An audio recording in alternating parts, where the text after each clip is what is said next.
ইরানের ক্ষেপণাস্ত্র শক্তি আসলে কতটা বেড়েছে? নিষেধাজ্ঞা কি সত্যি ব্যর্থ? আর কারা এই শক্তির পেছনের নীরব নায়ক? চলুন জানা যাক।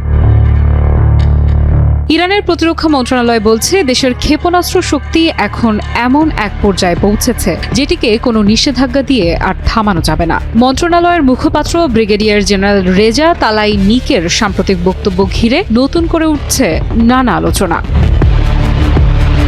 তালাইনিক জানাচ্ছেন, ইরানের ক্ষেপণাস্ত্র সক্ষমতা বাড়ছে অবিরাম, আর এই বৃদ্ধির পেছনে আছে দেশীয় প্রযুক্তি, স্থানীয় গবেষণা, নিজের শক্তির ওপর নির্ভরশীলতা। তার ভাষায়, গত ৪৫ বছর ধরে কঠোর নিষেধাজ্ঞা সত্ত্বেও এই ক্ষমতা অটুট থাকে, তবে তা সম্ভব হয়েছে নিজস্ব জ্ঞান ভিত্তিক উন্নয়নের কারণে।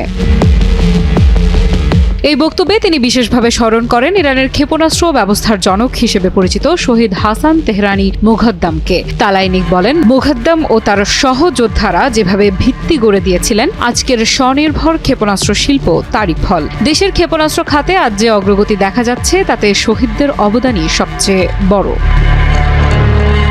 তার ভাষায়, যদি ইরানের এই খাত বিদেশি প্রযুক্তির উপর নির্ভরশীল হতো, তবে এত নিষেধাজ্ঞা টিকিয়ে রাখা যেত না। কিন্তু বাস্তবতা হচ্ছে, ক্ষেপণাস্ত্র শিল্পের গুরুত্বপূর্ণ অংশগুলো এখন দেশেই উন্নত হয়, ফলে বাইরের চাপ বা বিধিনিষেধের বাস্তব প্রস্তাব আর খুব একটা নেই। মন্ত্রণালয়ের মুখপাত্রের বক্তব্যকে কেন্দ্র করে আন্তর্জাতিক অঙ্গনে নতুন করে আলোচনা এসেছে ইরানের সামরিক সক্ষমতা। তেহরান বারবার বলছে, তাদের প্রতিরক্ষা ব্যবস্থা সম্পূর্ণ প্রতিরক্ষামূলক, কিন্তু প্রয়োজন হলে আঘাত হানার সক্ষমতা তারা রাখে, আর সেই সক্ষমতার কেন্দ্রে আছে এই ক্ষেপণাস্ত্র শক্তি।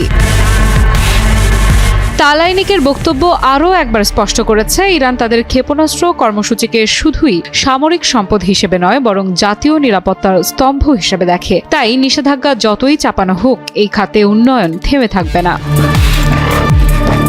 মেহের নিউজের প্রতিবেদনে উঠে এসেছে, ইরানের ক্ষেপণাস্ত্র প্রযুক্তি এখন আর কেবল মাত্রা বজায় রাখছে না, বরং আঞ্চলিক ও আন্তর্জাতিক পর্যবেক্ষকদের মতে আগের চেয়ে আরও দ্রুত গতিতে অগ্রসর হচ্ছে। এসবের কেন্দ্রে রয়েছে দেশীয়করণ, গবেষণা আর দীর্ঘমেয়াদী পরিকল্পনা। এদিকে প্রতিরক্ষা মন্ত্রণালয় বলছে, রাষ্ট্রীয় নিরাপত্তার কারণেই তারা তাদের ক্ষেপণাস্ত্র সক্ষমতা বাড়িয়ে চলেছে। আর তালাইনিকের উদ্ধৃতিতে আবারও উঠে এসেছে সেই বার্তা, দেশীয় প্রযুক্তির ওপর দাঁড়িয়ে থাকা এই শিল্পকে নিষেধাজ্ঞা থামাতে পারবে না।